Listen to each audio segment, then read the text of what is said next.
Thank you, everyone, for coming.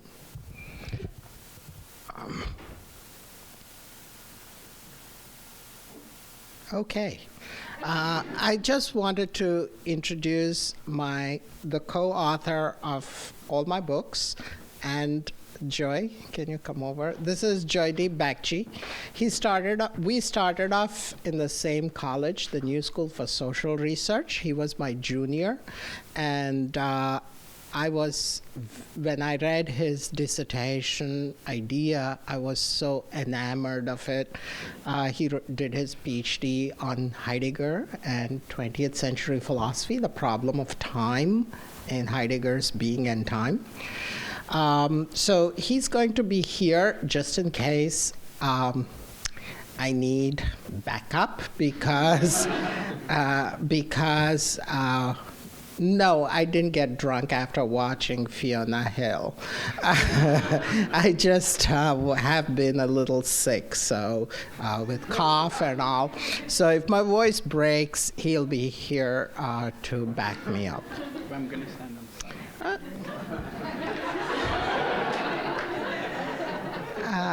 But he helps me with all my work as well, and it's always in mutual conversation. He lives in Berlin, I live here, so we talk maybe 2, 3, 4 hours a day on the phone when he's there, and several times he comes and stays with me.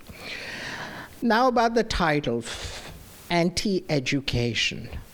No, I am not someone who is a creationist or, who does not like education or so. In fact, I love education so much that I feel out of place in the university system. Can you imagine how that could happen? Yeah. So the guiding light of my thought has always been Nietzsche, and I was delighted that there was an early Kennedy translation, but Nietzsche actually gave some lectures on education. It's called On the Future of Our Educational Institutions, 1872, January, in Basel. So Nietzsche was already turning against what was to become the research university model. And at the time he gave these lectures, the university was the go-to place for knowledge. He would have been, and when I read these in my own lifetime, I thought, wow, Nietzsche has a little dramatic flair for hyperbole. But as you will see, I was struggling to make this interesting because the chilling fact is that education has become so problematic that Nietzsche's dire warnings are like a cup of tea for us today, which is a very sad thing. So with those comments on anti-education. And the second is philology. Philology was the study of languages and cultures. So it is code for humanities in general. So don't get scared by the term philology. It stands for languages, yes, but it is a premier humanities discipline, not so much today, but those who are nostalgic for 19th century never tire of telling you that philology was the queen of disciplines and so on. Also, just 100 years ago, the university was a very Christian Protestant affair, and you can see how, if you're studying religion, languages plays a big role, because you have to know Hebrew, you have to know ancient Greek, at least the Koine form, and Latin. So the study of languages is indispensable if you wanted to become a pastor or so. Not anymore. Like, I go down Northern Boulevard and there's church after church after church, and I don't think that any of them speak any other languages. Which button do I press? So, where we are today is slightly past modernity. Remember, and these are the four thinkers that are the four pillars of our intellectual worldview, if it were. Nietzsche, whom I will talk about. Karl Marx. He's very important because he showed that God does not govern the universe or rule the world, but economy, capital does. So he's very important to show how instead of fortuna or instead of the will of God or providence, what runs humanity's affairs is economy, capital. Charles Darwin is important because he shows that God did not create the world, but that humanity evolved out of other species or less complex organisms. Finally, Freud lays to rest that we are innately good, and that if the Messiah came, or if we are redeemed, or if someone sacrifices himself, we will be purified and restored to a pristine state. Freud gives an account of the soul that is so dark that no God can help.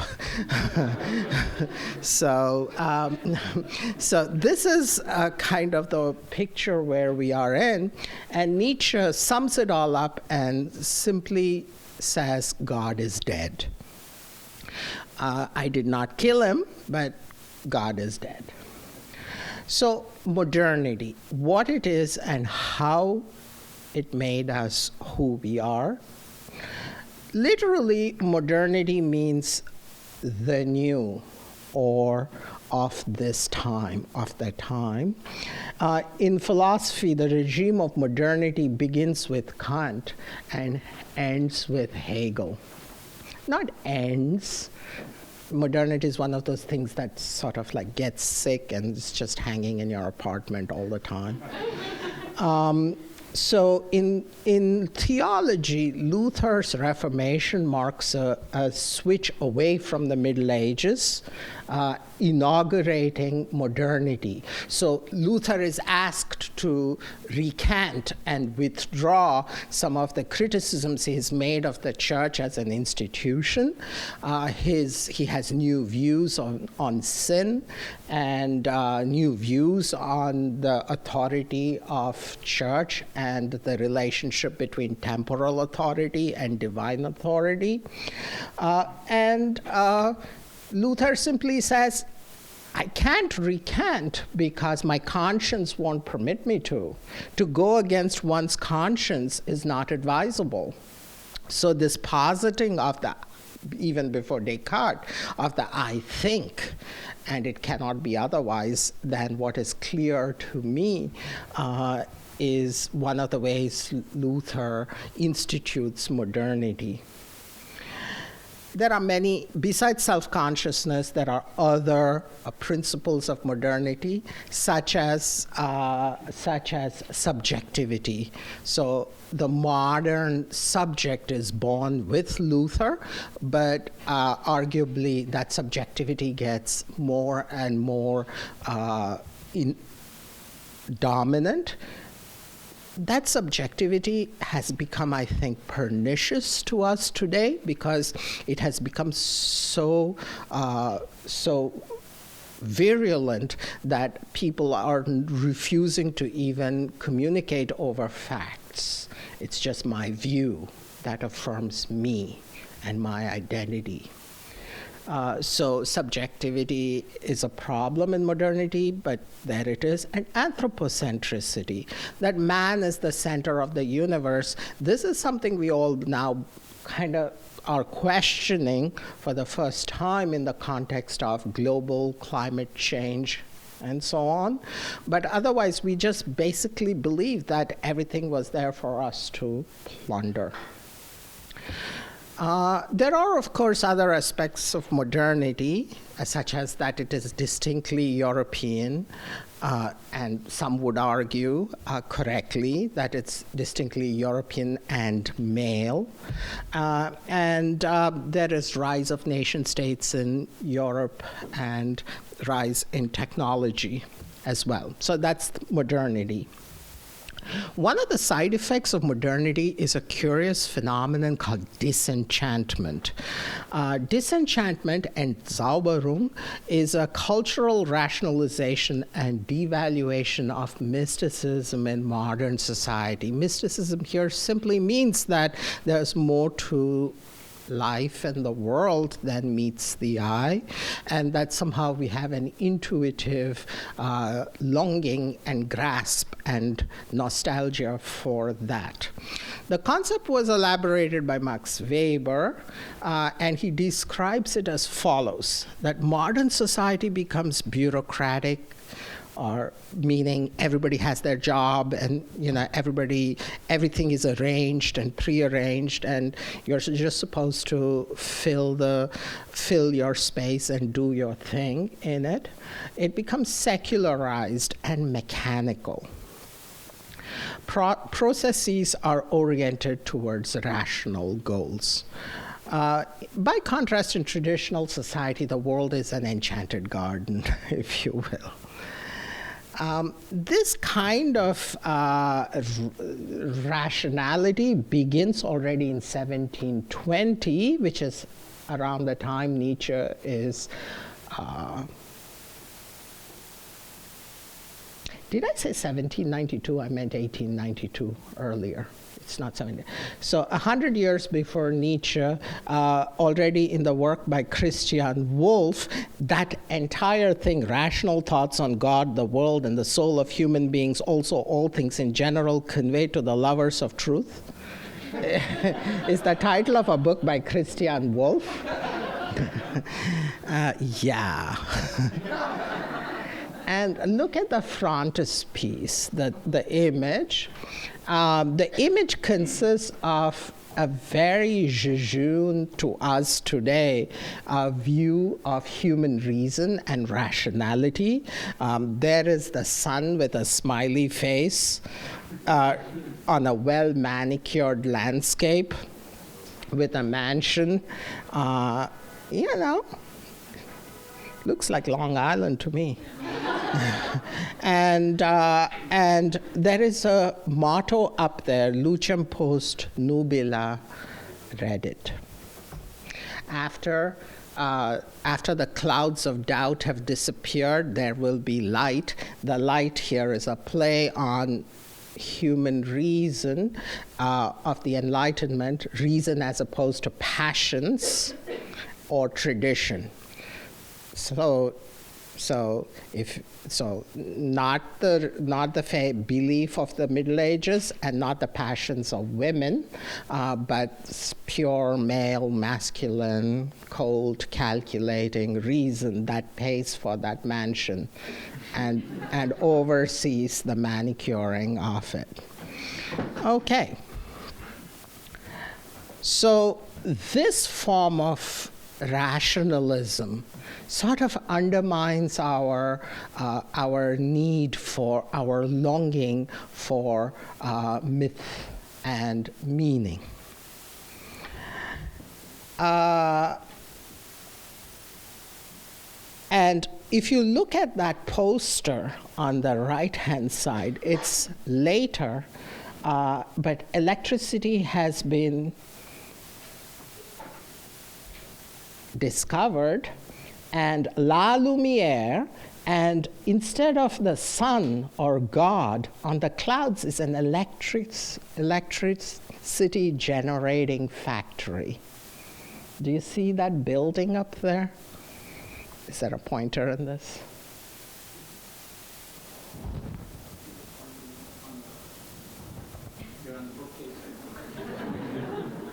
Yeah, I know, but it doesn't work on the screen. This is a factory, And it is illuminating and providing not only that wonderful little home on the cliffs, but it also casts light into the dark waters where there's a shipwreck.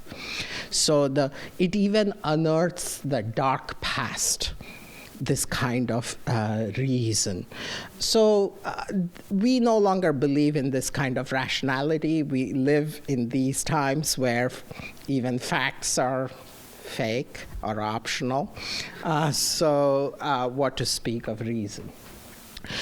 This kind of modernity was rejected, and one of the persons that saw the dark side of it was Gandhi.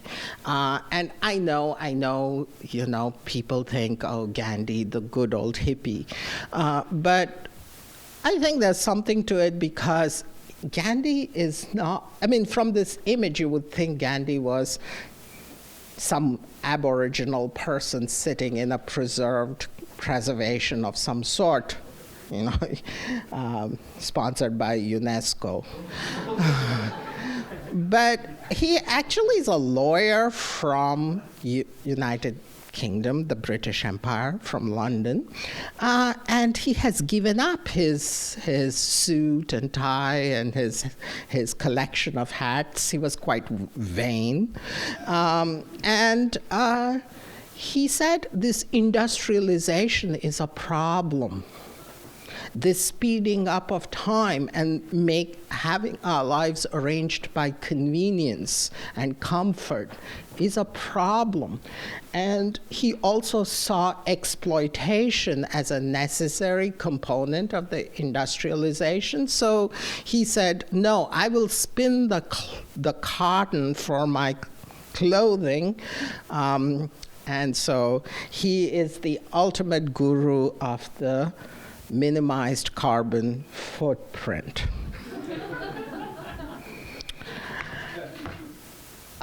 Nietzsche is the one who theoretically articulates a strong anti-modernist perspective. He was born in 1844 in Röchlin, which is a province in Saxony, which was the Kingdom of Prussia. He sides with the ancients in the quarrel between ancients and moderns. What quarrel between ancients and moderns? Remember Luther, remember the Middle Ages? Modernity defines itself as not traditional, not ancient. It has a sort of an antithetical, negative self-definition. So it exists in a sort of an opposition to the ancients, and Nietzsche takes the side of the ancients rather than happy, positivistic, Philistinic, progress-loving or progress-believing moderns. He was a radical thinker. He just comes out and says, God is dead. You don't do such things even today, right? If somebody comes and goes all God in your face, you kind of just give them a drink and say, hey, okay. But you don't say, what are you talking about? God is dead. That's something we don't do. But he did it. Nietzsche did it. He went to people and he said, God is dead.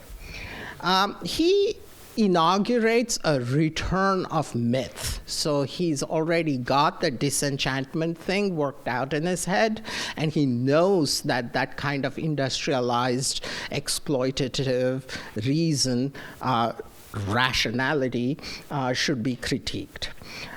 He also has a criticism of educational institutions, and that's what I would like to sort of bring your attention to in this class. And I'm not going to address that he announces the last man. The last man is a nihilist. He's a clown. He's a joker. I'm not talking about anybody in particular here. So Somebody who doesn't believe in facts, somebody who doesn't believe in reason, somebody who's feckless and has no ethical or epistemic compass whatsoever. They just go after things and they don't even know who they are or what they want, but they're just there and making humanity worse. The death of God and its meaning for humanity and humanities. So I think it's pretty traumatic to be told that God is dead. But not that, it's not like I've thought about it, like, what is God? Is God my daddy or anything? But to be suddenly told that God is dead is a frightening thing. I'm like, I didn't even know. So this is a painting by Holbein. It is pretty amazing. I think it's far before Nietzsche, and it shows. What do you think of it when you see it?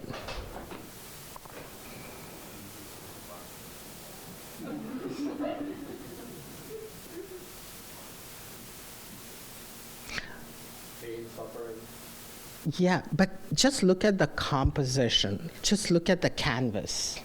It's this long little rectangle.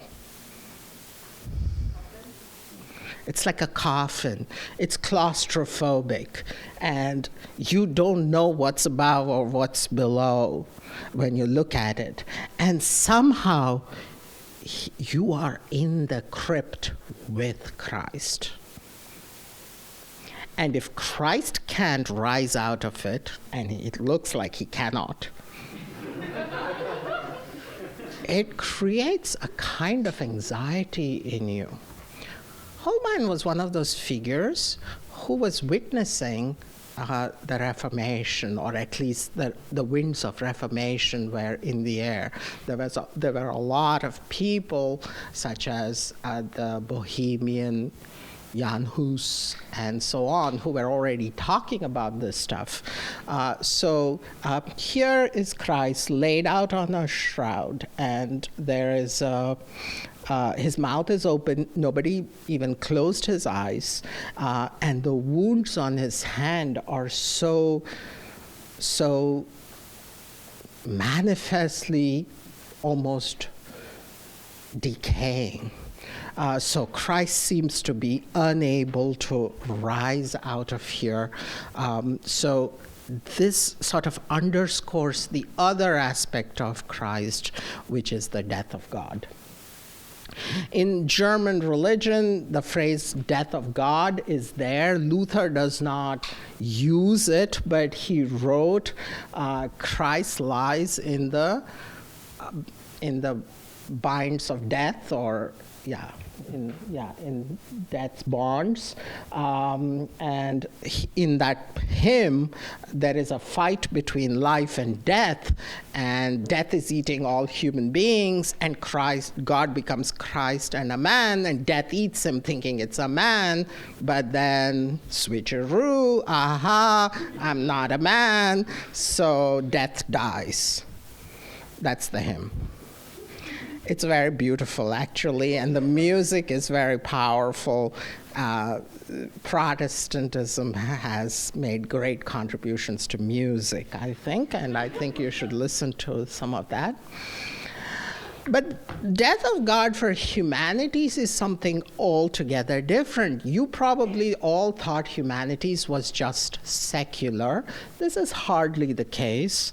Catholic and Orthodox Christian churches are the sole means by which ancient texts such as Plato, Aristotle, etc. were preserved for us. Some of them were preserved later through Islam, but as you know, there's a significant difference between the dates of Christianity and Islam.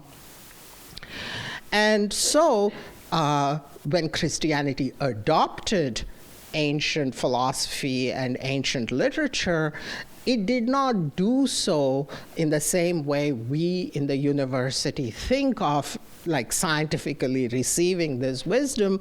It was always with the purpose of how this would serve the purposes of Christian theology.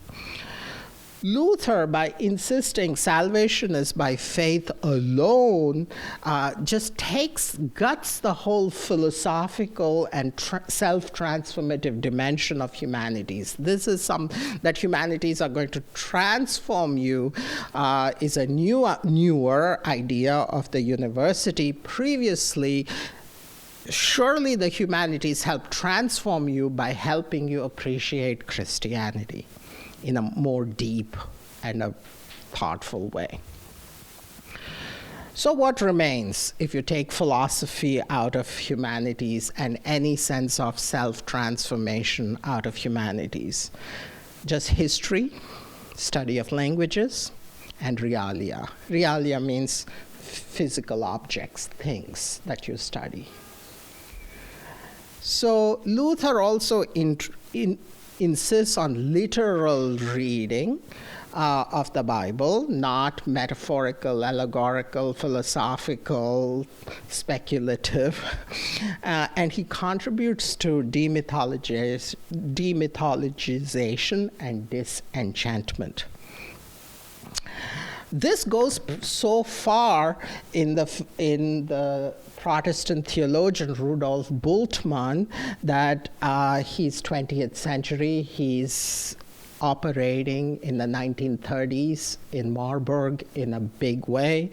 He says that it might well appear as though the event of Christ were a relic of mythology which still awaits elimination. And he wants a doctrine of Christian faith without even Christ. How are you going to explain the Virgin Mary? Right. Frankly, one of the things in Christianity that required the least explanation, as far as I was concerned, was the doctrine of the virgin birth. That, I just got it. The rest of it was a little over my head. So let's go from myth to history. So the demythologization, you got it, right? So now if myth is gone, what remains is history. So if with Catholicism, mythology also went away, in modern humanities, is there a Protestant basis for contemporary humanities? Nietzsche says yes. And he deconstructs the historicist basis of modern humanities. His approach consists of rejection of demystification or demythologization in every form. He says myth is the main way to convey culture, ideas, transform humanity. Critique of history as knowledge. He says historical knowledge is knowledge, but in a very trivial sense. It's not worth the effort. And finally, we should return to myth. So in the early Nietzsche, the first book Nietzsche publishes is The Birth of Tragedy in 1872. He's best buddies with Richard Wagner, and both of these are discussing ideas that go beyond the historical stuff that was taking root in Germany. Basel was outside the German orbit somewhat. It's Switzerland.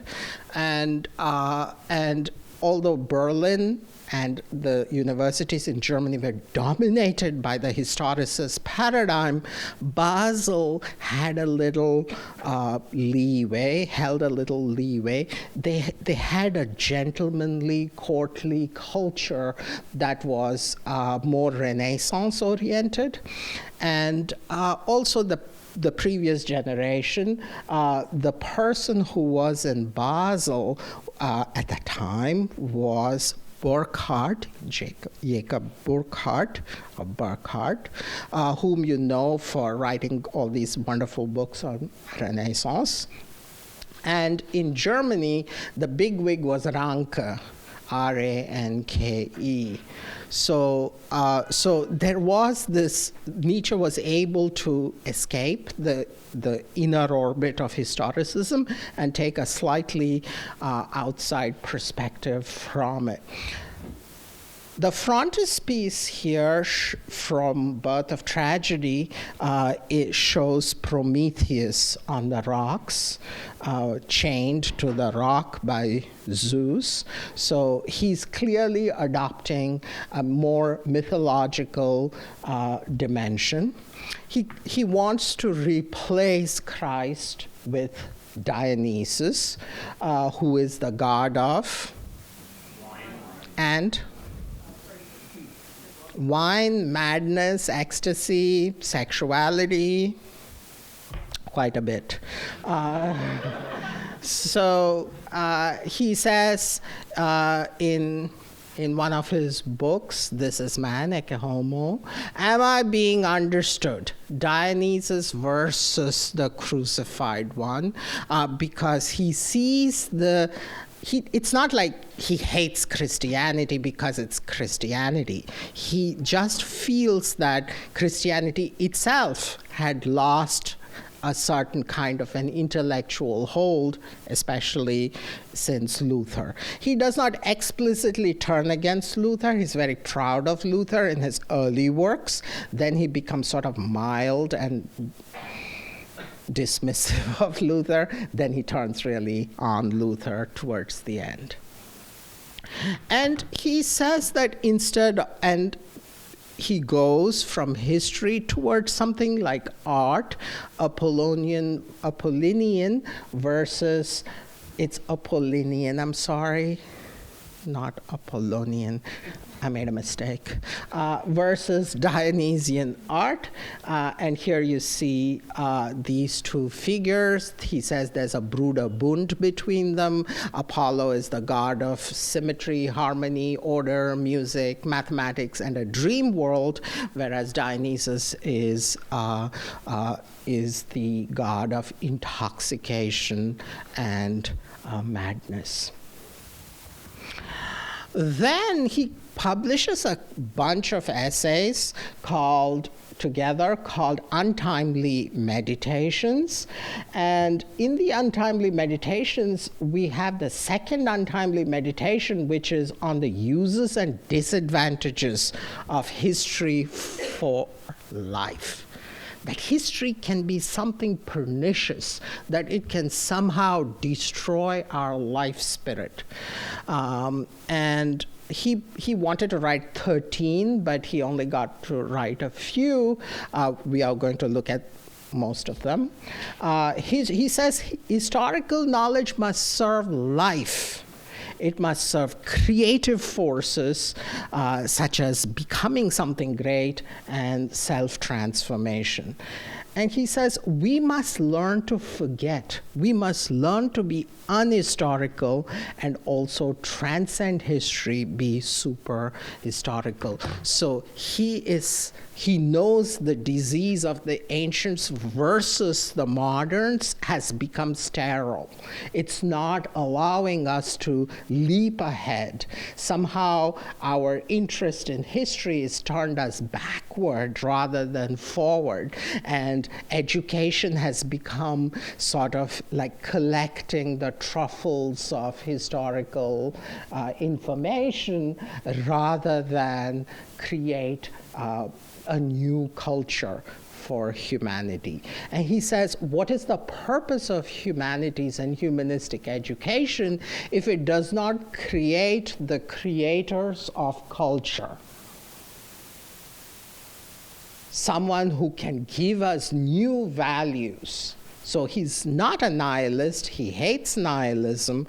He wants values. He wants extremely robust values. And he feels that historicism gives us a kind of a relativism by which we cannot live by. He calls history a sickness, the historical sickness, and he says contemporary obsession with history kills life.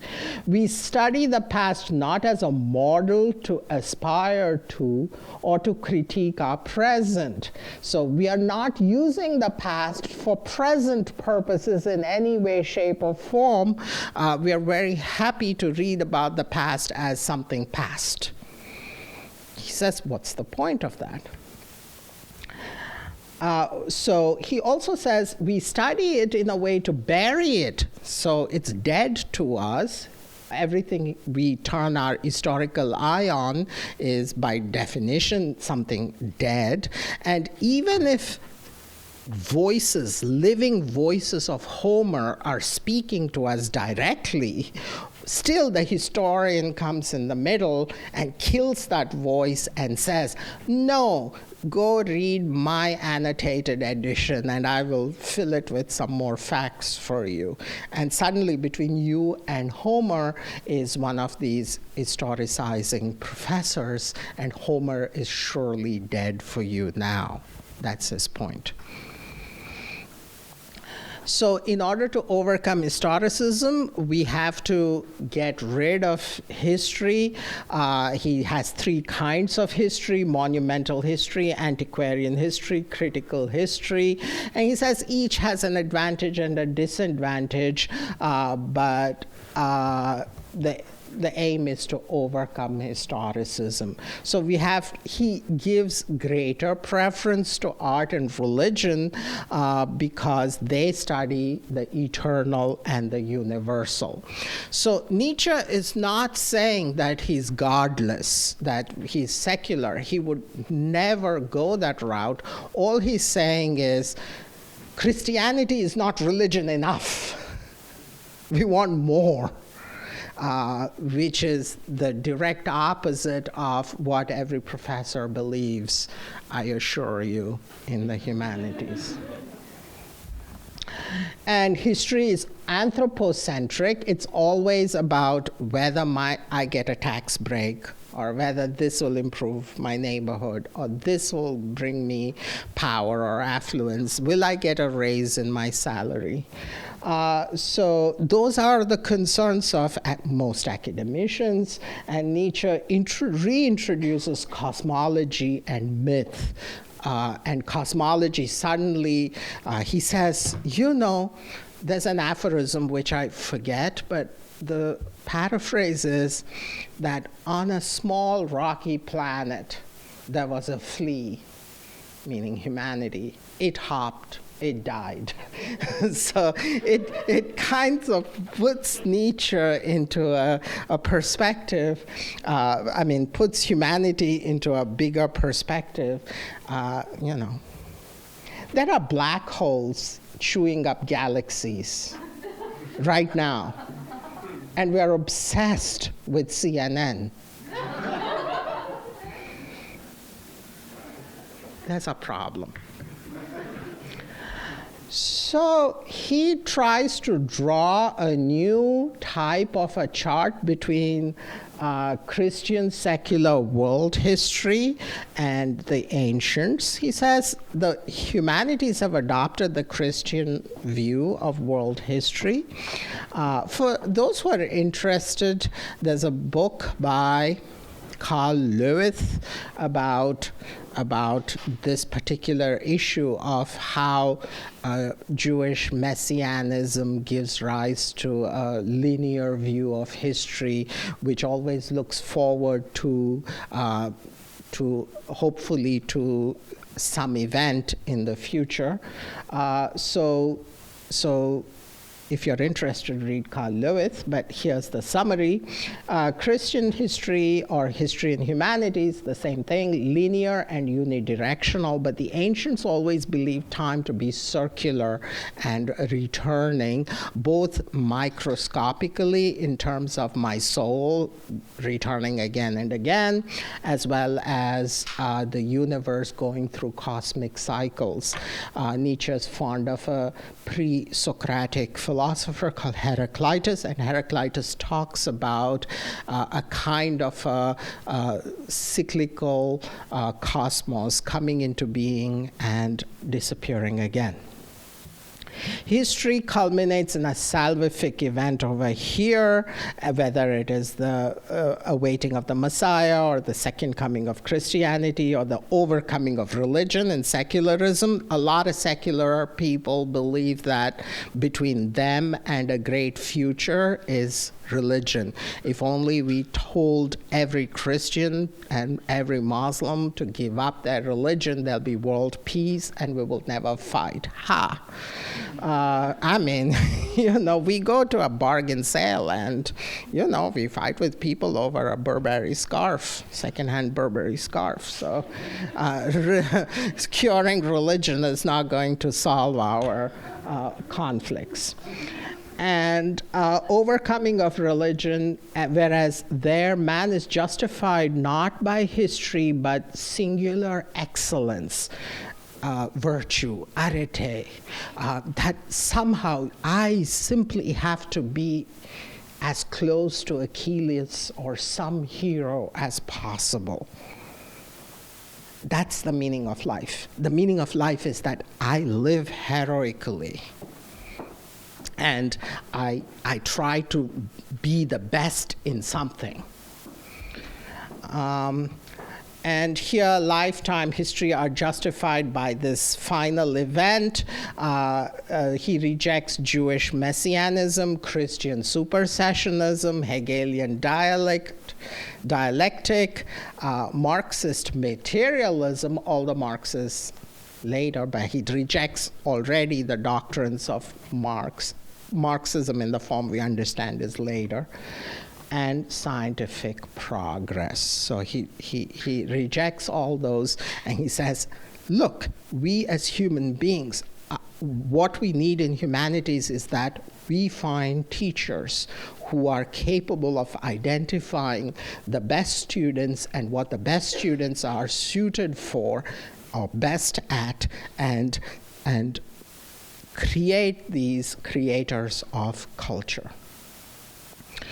So anti-education, so even the Protestant humanities, because of their attachment to history, remain in that Christian religious orbit. So he wants is there a post-Christian humanities possible? Yes, there is. This is mommy, that's daddy, but this is Hannah Arendt, my mommy, and that's Rainer Sherman, my daddy, and intellectually, of course. And they come up with a new way of looking at time in terms of natality and mortality. So Rainer taught at the New School. Ed Butler here is a student of his, so am I. Well, you did. Well, not really. First of all, some were students, some were apostles, some were disciples, but I was all three. So he says, what is phenomenologically ultimate are not precisely birth and death as two biographical facts, but there's something called natality that pushes me forward. And there is something called mortality, and our life is eked out between these two. So this makes each one of us no longer a part of history, but a singular. Somehow I am alone, a one-time phenomenon, and I just have to play as hard as I can with a deck of cards I'm dealt. And my responsibility is to be the best. And it is not for me to gaze longingly upon hallways of the past or galleries in the museum everything that is past, I just look at it and pretend that I'm only a tourist here on this planet.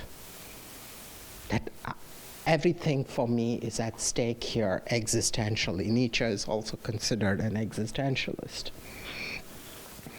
So I kind of was influenced by all this, and I went to, after I finished my PhD at the New School, I went to Marburg University to study philology. Why study philology? Because Nietzsche had critiqued philology. And Nietzsche started out as a philologist and left for philosophy. I wanted to retrace that by going from philosophy to philology to see what it would be like. Okay, so I show up at Marburg. Heidegger was there, Bultmann was there, and I showed up. I didn't like them and they didn't like me, but that's besides the point.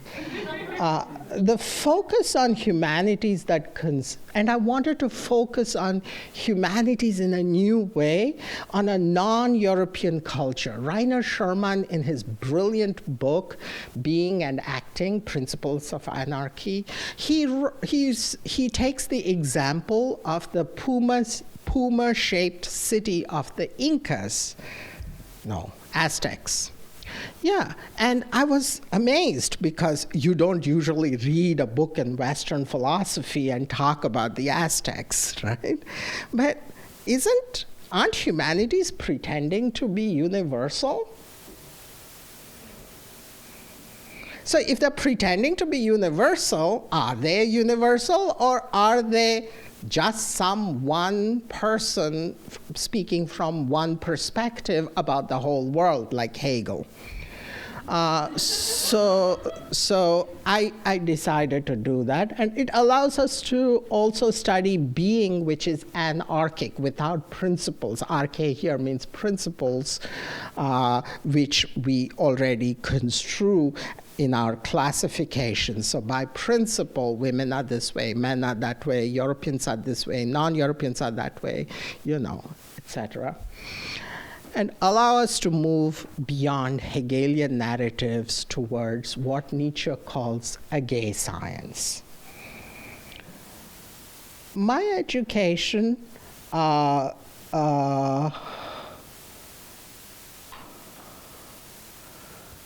was to verify and see if Nietzsche was right. The answer is yeah. And I discovered that philology, read humanities, is not an art. It's not a science. Its methods are drawn from Protestant hermeneutics about how to read the Bible historically so that you can cut out the Jewish sections and focus on being woke to Jesus. Philology is not pedagogical. It does not create. The student doesn't come up and say, oh, I'm inspired by Homer to create something. When did that happen in humanities? It's a form of sophistry. The sophists were a bunch of paid professors that ran around in Athens because Athens had become very wealthy and it had tons of money to burn. Pericles would just throw money at you if you just showed up and said, I'm from Abdera, and I'm a wise man. I'd like to give a lecture. And he'd just give the money. Or rich men would pay for their sons to be educated by sophists. Why do you think sophists were hired? Because they taught how to argue anything anyway. So if you're rich, you are either going to sue people, that's how you get rich, or if people sue you, because unless you're a crook, how can you get rich? And if you're a crook, somebody at some point will bring a lawsuit against you, especially in Athens, where everybody sued everybody. It was like a very litigious culture. And lawyers were forbidden in Athens. So each person had to argue for himself. So there was only one education rich daddies were interested in giving their sons. Learn how to argue true as false, and false is true, and up is down, and down is up. So those were the sophists.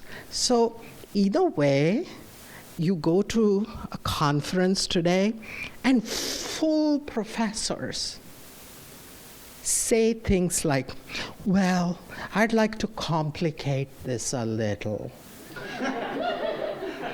I was going to question this in a new way.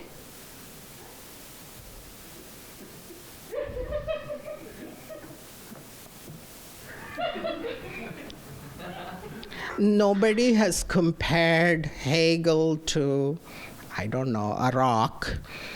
And that, I think, is, very species privileging. Yeah, so these are the papers that go around. This is in the humanities, and so philology or humanities have become a kind of an institutionalized ritual. Like, you kind of know that whatever the professor says, you'll still have to do your own research and do all the footnotes and name 100 people who have nothing to do with Homer, but you'll still have to write about them and say, he said, he said, he said, she said. It's called prior research. And philology also elevates history to the sole sovereign arbiter of reality and truth. So you take a course in art, what do you get? Art history. You take a course in literature, what do you get? History. You take a course in politics, what do you get? History. You take a course in anything, history. Take a course in sexuality, course in history. So history is the only method in humanities, and there's nothing else. And we think that if we talked about how this became that completely, and you provide a narrative, the illusion is that you understand it. But that's not the case. Philology is antithetical to the ancients and to philosophy. So all of Nietzsche's criticisms regarding education, critique of education being a Christianized form of humanities, a Wissenschaft. Wissenschaft is, let me just say a word about Wissenschaft. Okay, Wissenschaft means knowledge in English. But if you translate it back into German and just say Wissenschaft is knowledge, it doesn't work. It was like Germany woke up one day and said, we are going to be a culture state. Look at France, look at Italy. They had the Renaissance, they had the Gothic thing. We are now going to be the forerunners of culture. The word Wissenschaft became a necessary word to use when you apply for grants to the government. And even when you present a paper among colleagues, you have to turn it into an adjective, wissenschaftlich. And you have to keep repeating that word. So imagine, we don't do it in America. We don't come and say, well, to be properly scientific, and I'm being scientific here, and this is the science of this. We don't do that. But in Germany, every fourth sentence has to have the word Wissenschaft in it. Otherwise, it's not scholarship. So that kind of bothered me. Style-wise, I mean, if somebody keeps on telling me that he's wissenschaftlich, I'm like, oh, wissen what? Okay. And the critique of history and everything completely bore out. And Joy and I wrote this book. Guess what the title is? The Nay Science. What is it upon on the Gay Science by Nietzsche? This is the best moment of my life, when I told them to just buzz off. And I said one day, okay, show me your Wissenschaft. I'm watching with a magnifying glass. Show me. There wasn't any. What I learned was Nietzsche was not being hyperbolic. This was something when you're an undergraduate and you read Nietzsche, you think, oh my God, he's like so cool. He's like speaking truth to power. He's being so adolescent, just like me. But he's not. He was being sober all along. Can you imagine? He's the most sober of prophets. His analyses and his predictions came to pass, and greatly so, even exaggeratedly so. Philology, and with it all humanities, as we all know, are dying. Now, there are many reasons for the humanities to die out. Technology, new technology, changing perspectives, Olio, competing with universities. There are many reasons why the academic format is dying, but some of the blame goes to also what was wrong and how they were doing something wrong. So on education, you should know that these are the 4 main works. The first one is on the future of our educational institutions. It's this book translated as Anti-Education, where I got the title. It's a very thin book, beautiful translation, extremely learned, simple, lucid, and relevant introduction. Footnotes that actually explain things to you and make things easier for you to. So this is a good read. And then on the uses and disadvantages of history and Schopenhauer as educator, these are the 2 untimely meditations that are in a book called Untimely Meditations. And finally, Schopenhauer as educator is also in here.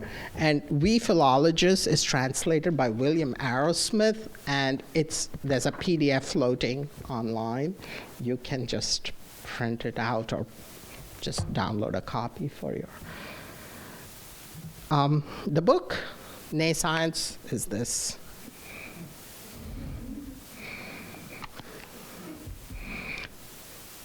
The cover is the devil tempting St. Augustine with the Book of Vices. I could not resist. I was in Munich, and I was looking at art, and I was just thinking about the book we were writing, and I was with Joy, and we're just going through, and then I saw this painting, and I thought, oh my God, this is going to be in the cover.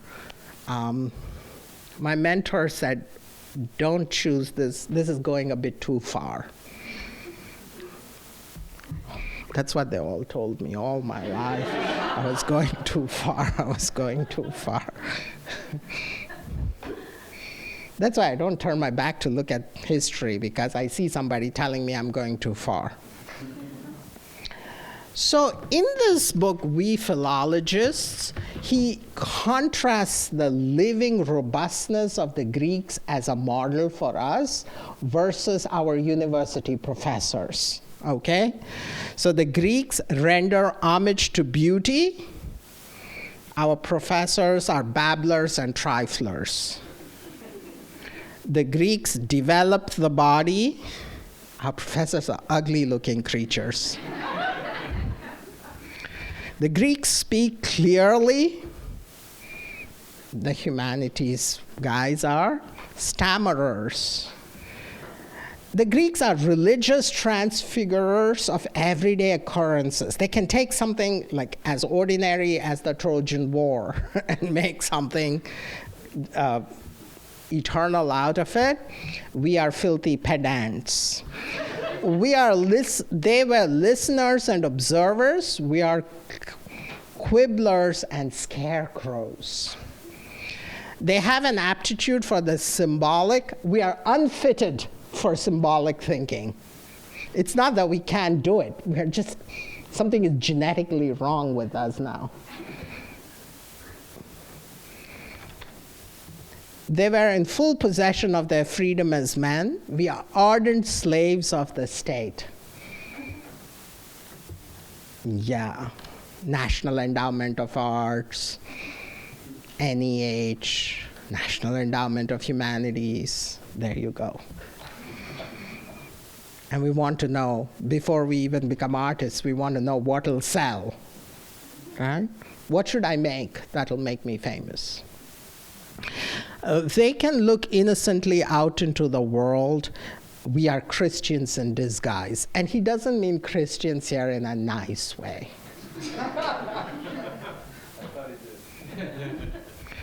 And they are pessimists of thought, and we are Philistines, meaning they could see the tragic dimension of human life and still affirm it.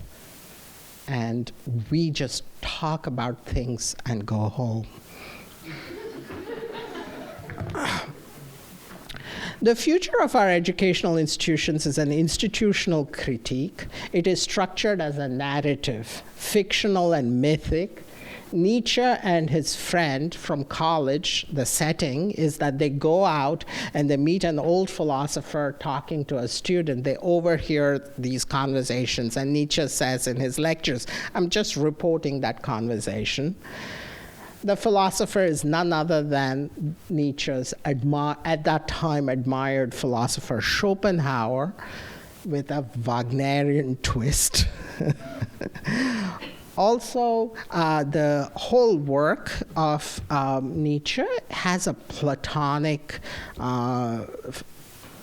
quality to it. It's musical, erotic, pedagogic, ecstatic, and mythic.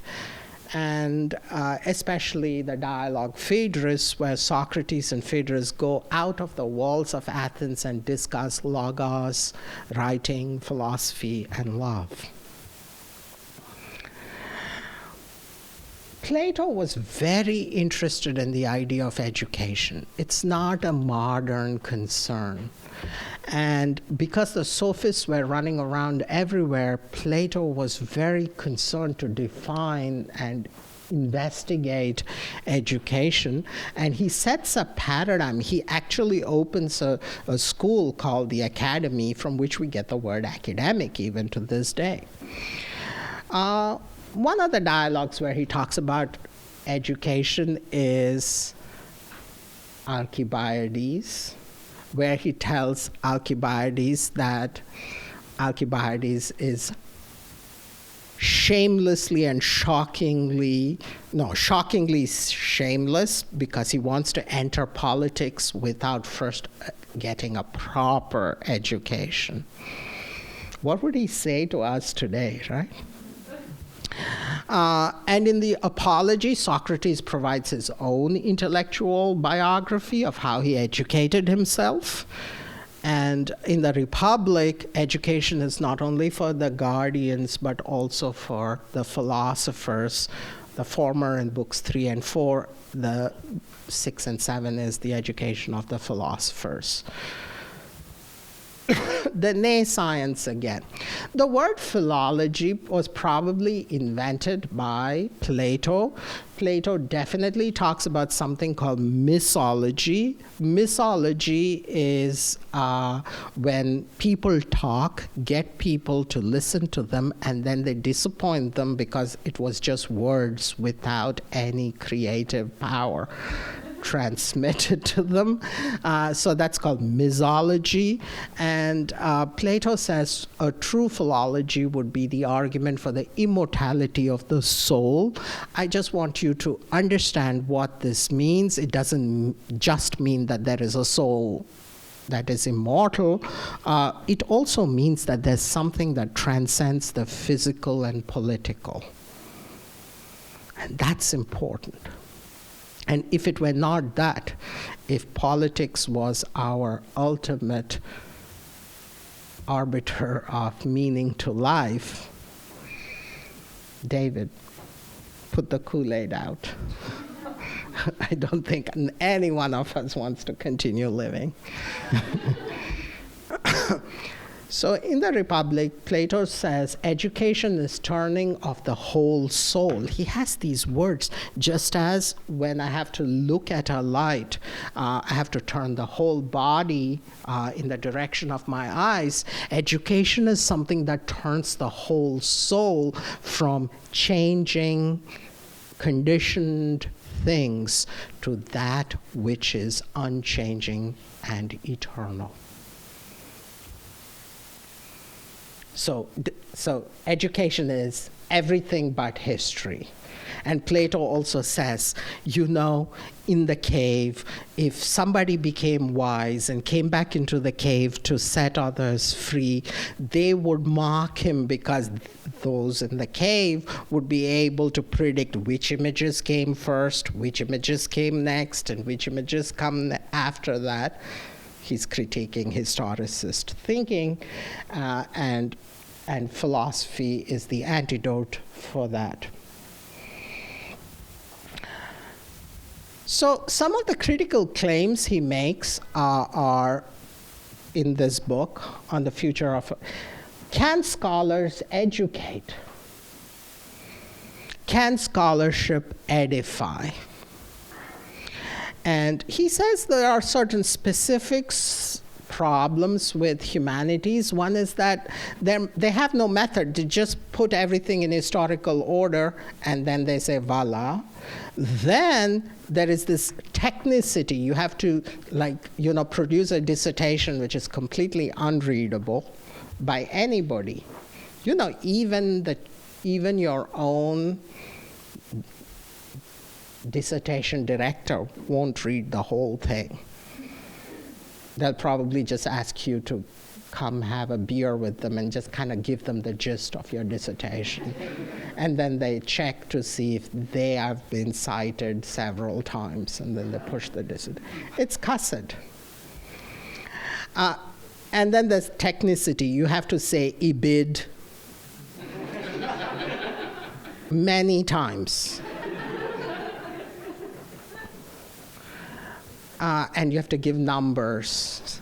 And the journalistic style, a fetish for detail, and importantly, linguistics rather than appreciation of culture.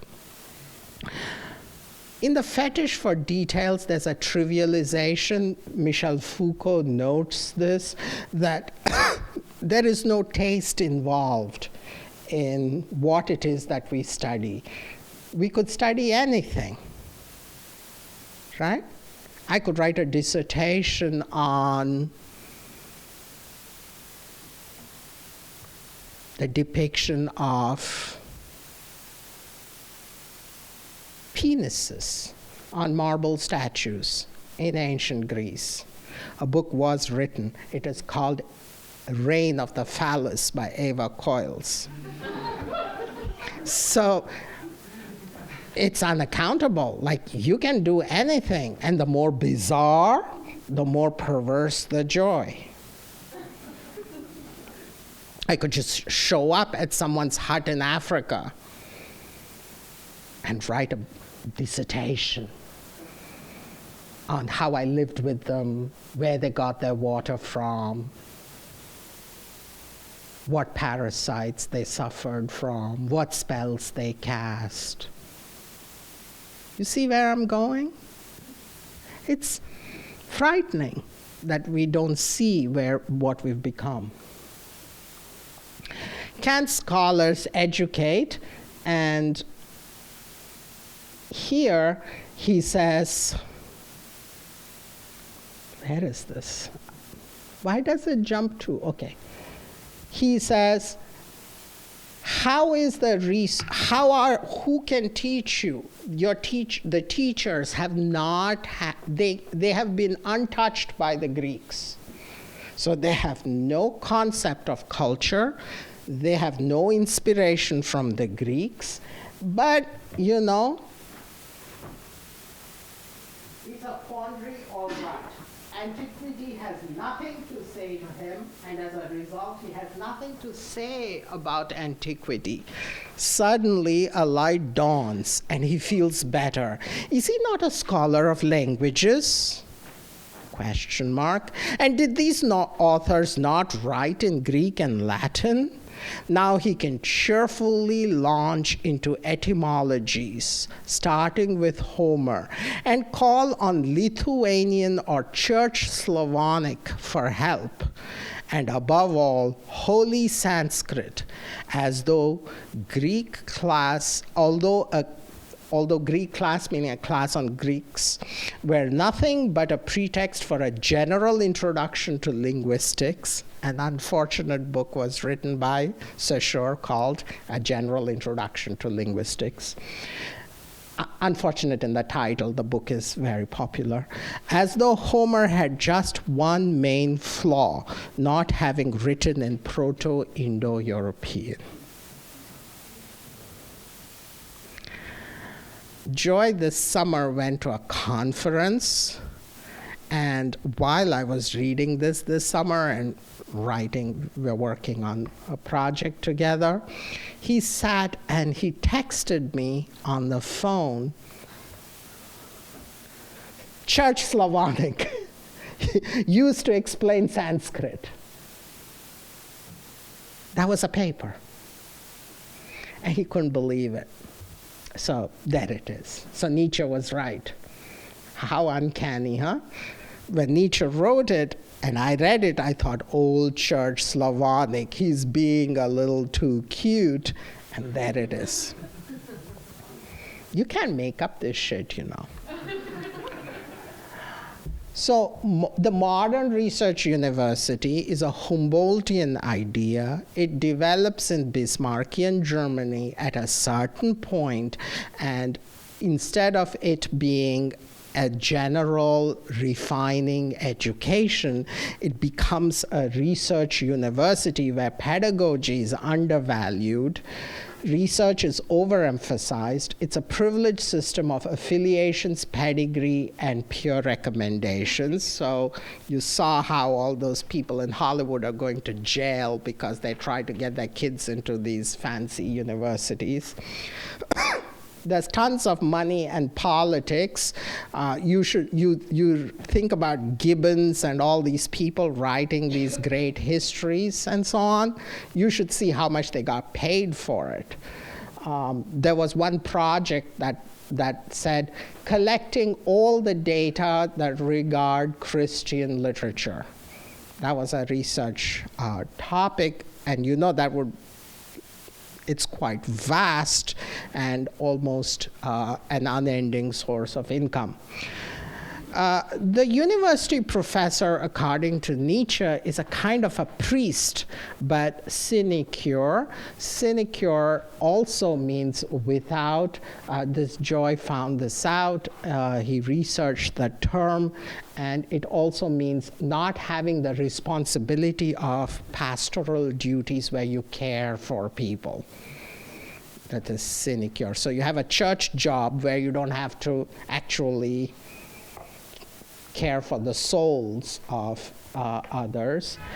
The situation is worse than a German university today that Nietzsche critiqued, because Nietzsche's criticism was that the university only produces members that are profitable to the state. But as we now know, our humanities PhDs are not even useful to the state, so they're just poor people living in dusty apartments, just surviving. For further reading, The Decline of the German Mandarins by Fritz Ringer, The Treason of the Intellectuals by Julian Bender, where he basically says that the university professor is someone who just took off his scarlet robe of a priest and put on a tweed jacket. So that's why, I mean, it makes more sense when you understand that in a German university, the professor is a kind of a demigod. You can take a whole course on Kant, and the professor won't even mention Kant. Read Heidegger's lectures on Plato's Sophist. He begins with a small connection saying, in order to understand Plato, we have to understand Aristotle. Then he takes up Aristotle and takes him in a different direction. The sophist never actually comes back to discussing the dialogue sophist. Can educators teach us to be good? Will getting a PhD in an Ivy League university or in a city university make me good? If I ask my parents to fund it, they will say, will it make you a better person? Carney Ross says, no, we have handed humanities over to scholarship. Most scholars are not interested in learning, despite saying knowledge for its own sake. For its own sake means useless, right? I want to have knowledge for its own sake means I just want to blow my trust fund. Professionalization of the discipline has led to a self-perpetuating class, which means if I become a university professor, I will have to create 10 PhDs, and each of those 10 PhDs has to have a job, and when they get the jobs, they have to create at least 10 PhDs each. You see where I'm going with this? It's like a Ponzi scheme. It is a Ponzi scheme, and it's collapsing. Okay.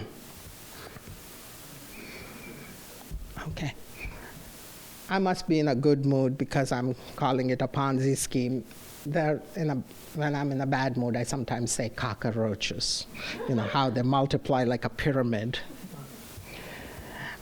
Neglect of self-development and self-transformation, which are the original aims of the Humboldtian University that are lost. Joy is an expert on how the Humboldtian ideal gets corrupted in the university system, and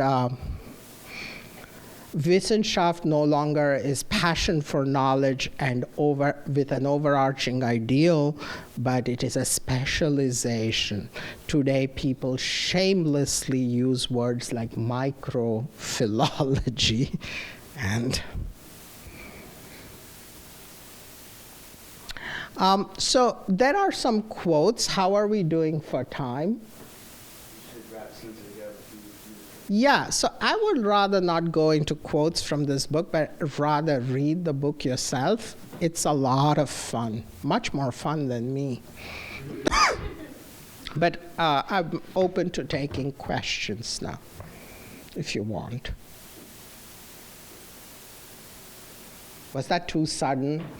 Should I have kind of like eased into like a wrap-up mode and ask questions? I was kind of surprised that we are running late, but yes? I'm a little confused when you talk about mythology. I kind of am familiar with sort of the ancient Greek and Norse and Christian mythology. Is that something like soap operas and video games? Is that come in the same category, or is that? No. So there was a categorization of knowledge systems, and in Plato there are many methods. The first is dialectical. So he does back and forth about definitions, looking for definitions, and so on. Then suddenly he gives a myth. The reason for that is that given by Aristotle in the Poetics, where he says, history happens once, right? Whereas poetry, something poetic like the Oedipal thing, is your dad here? Okay. Like the Oedipal thing happens all the time in each one of our lives. We go through that Oedipal thing. So the myth captures something that's truly universal, whereas history captures something so particular that it is almost irrelevant to you. Also, Aristotle defines episteme, or knowledge, as knowledge of unchanging things like definitions and so on, but historia of changing things is not as valuable in Aristotle's perspective. This does not mean the Greeks didn't write histories or so, or it has its own thing, but as a model for knowledge, history is low ranking. In Western humanities also, when in the Middle Ages you used to have the trivium and so on, right? The 4 hours and so on. You had the different classifications of disciplines. History was very low ranking. There were the higher faculties and the lower faculties. The higher faculties were theology, medicine, and law. The lower faculties helped you learn about those things. They were sort of auxiliary sciences. The highest of them was philosophy. And within philosophy, history was a small branch. So how did this very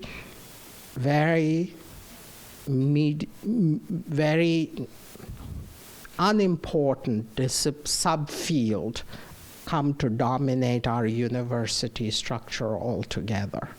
That was the question. So myth is a way of moving away from history and talking in a language that is self-conscious of its. You can't have a narrative without some specifics to it, but the specificity is less important in a myth. It lays hold of something universal and speaks directly to me. So that history cannot do. That was my point. There are certain mythic elements in pop culture, yeah. Yeah, and also in art, myth comes up in an important way. So, the American philosopher Ralph Waldo Emerson, who was a very heavy influence on Nietzsche, and was also a very strong critic of the sort of American education system in the early 19th century, said, enough of that, we need to learn to think for ourselves. Correct. Emerson also wrote an essay called History, where he talks about the need to sort of pull history into your everyday existence. He says something like, all the epics of history condense into 1 hour of my being. Yeah. That's great. Thank you for sharing that with me. That's amazing.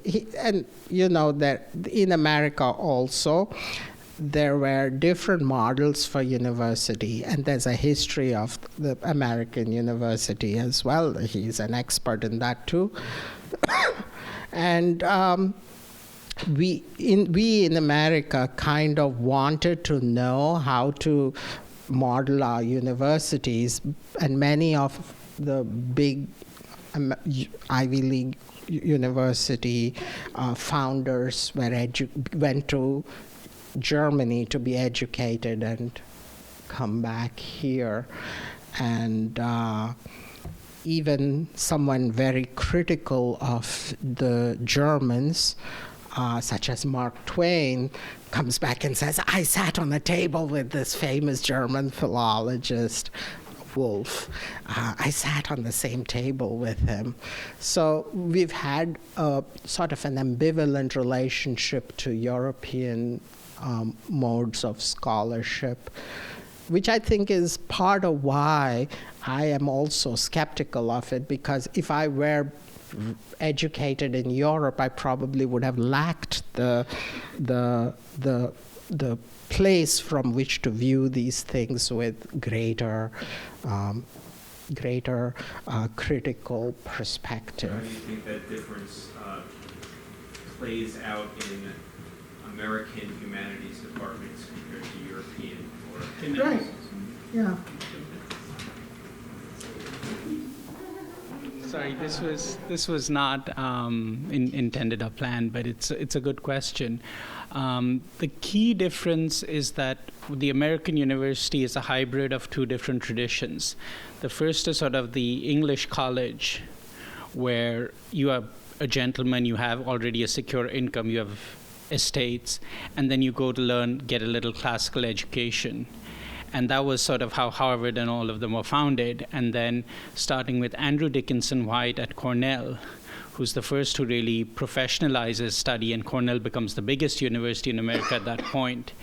And everyone says Johns Hopkins is the first American university founded on the German research model. I think it's like, I'm forgetting the dates.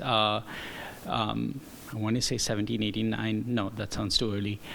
Probably I'm off by a century. But actually, he is responsible for getting the president of Johns Hopkins appointed. It's a friend of his, and Dickinson is the one who pushes his candidate. So the Teutonicization of American university life begins very early on. And Cornell is so successful that everyone else has to adopt it, and all these other colleges like Harvard and so on adopt that model. Illinois is founded as a land-grant university, and the basic idea there is that we give them all this land, and these departments will then produce the kind of research that helps agriculture. And very soon they realized to have the prestige of a university, you need humanities. And so there becomes a massive project to invest and sort of get this research profile. What effectively has happened is we have completely imported the German model, which is unlike anything else in the world, in that the university in Germany served a social, really the function of social climbing, because especially under Prussia, there is a huge resistance to the Catholic Church and the clergy. So the professoriate now takes that space and becomes a new kind of clergy. It becomes a way of rapid advancement. So even if you're doing pretty well, you want a PhD and you want to enter into this spiritual elite. And Germany also lacks the kind of structures that England has, where, you know, if you do well, you're ennobled, you're given titles, and become a lord, etc., and start ascending. So the university also takes on that function, that the way you ascend socially becomes through the university. And effectively, that's what we're seeing in America today. The humanities really serve no function except it gives you a kind of ennoblement. You become part of a courtly culture. We recognize each other by our rituals, by having the same political tastes, by, you know, quoting the same authors, and those are the key things on which we recognize each other as members of this class. What did I tell Do you want some water? No, thanks. What did I tell you? I just call him.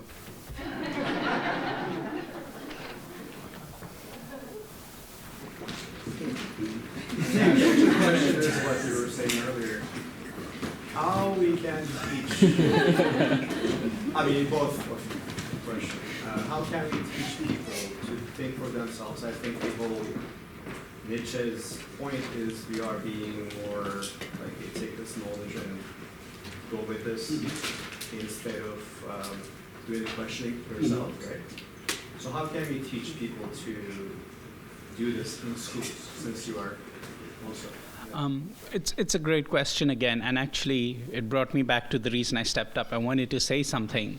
When I come back, because that was the previous question, when I come back to the US, I'm always struck by the freshness of students here. They're bright-eyed and bushy-tailed. They're curious. I see young kids saying, I'm taking a course in Greek, and they're excited still about the humanities and excited about what they're reading. And that I don't see when I'm at German universities. It has become such a matter of rote and so much a matter of the institution and the social advancement that literally people are not excited by the books, but excited by becoming and looking and talking like their professors, because they somehow vaguely imagine that's what the intellectual life is. So when I was at Freiburg, there was a student, we used to meet him in the library. He would talk perfectly normally, I mean, intelligible German, which is, sentences that are one sentence long. And then you would meet him in seminar, and he would start making these horrible, complicated sentences with sort of, Nebensätze clauses added on at the end. And he was obviously doing it because he thought that's what academic writing is like, or academic speech is like, except he didn't have the mastery of German to make those sentences. So then he would start getting his verb placement and things wrong. And so it was so obvious he was trying, to emulate the extreme, complex, technical, obscure language that professors use. And that's where your question really deserves an answer, is that to teach students, it's very easy. We simply have to drop the academic mask and tell them this is about the authors, this is about the books. We're just normal guys. We're not putting on tweed coats. And we're as excited about these books as you are. The minute the professoriate becomes something else and becomes a social class and students are invited into their rituals, oh, if you ask the properly humble question in my seminar, then you may have wine with me later on. And, if there's the proper deference and so on, we might enter into a relationship. That is what has corrupted university life. That's why I don't wear tweed coats. Nobody should. Tweed is not a fabric. Tweed is an affectation. Yeah. Nietzsche says that the best way to teach is to be a paradigm, that you become an artist, and not artist in the trivial sense of making things, but you create yourself in such a way that you inspire your students by example. So it's not putting, and this is also in Plato. Plato says, they say education is something that you put into your heads, like as if you can put sight into a blind man's eyes. Interesting example from the Republic. But it's not that way. It's the turning of the soul. And when it's by example, and also by definition, mass education won't work. It has to be more intimate, in the sense of a teacher, a few students, and not everyone is meant to be a student, and it's not a bad thing or a wrong thing, Somebody might be better off at other things, right?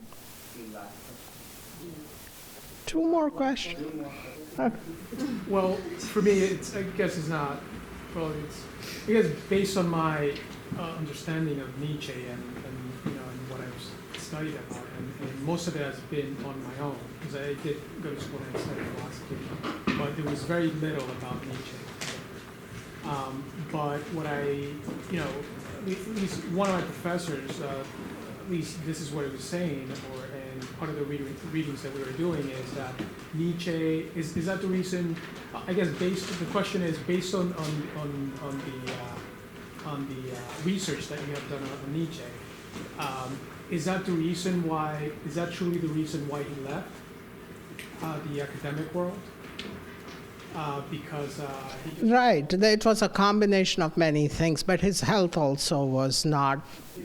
He was. So that's still not clear, I guess. No, he even in his earliest work, couple of years before he even gave the lectures in Basel, he said that he proposed to do a work on Diogenes, in which he says, I wish to impress a few bitter truths about philology upon the philologists.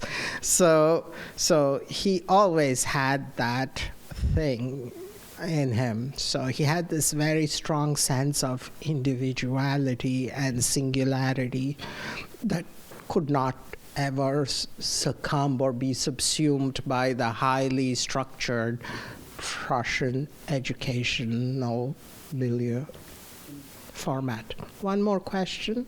Yeah? How do we use myth responsibly when it's been used or it's been appropriated in a harmful way, like in the UK, the myth of the British bringing back the British Empire? Yeah. Myth here, you are saying, you're interpreting myth in the general sense of anything that's a falsehood or a pretty story. But here we are talking about myths as a repertoire of certain themes or certain truths about the human soul that never change. So, for example, the Oedipal story. So it's not just about, Jocasta, Oedipus, and Laius. It's not just about the Greeks, or did they just make it up? Because I was reading a book about how the whole myth was written by Sophocles, made up to show that Athenians were rational, but the Thebans were irrational. Now, I think that's pretty implausible, because there are the versions of the Oedipal myth scattered not only prior to Sophocles in Greek literature, but also it's a universal myth. The Oedipal story comes up again and again in different cultures and so on. So we're using myth in that sense. For example, the Nazis created the Aryan myth, but that's not the sense in which I'm using it. Nationalistic myths and made-to-order myths are not what I mean. Okay, anything else?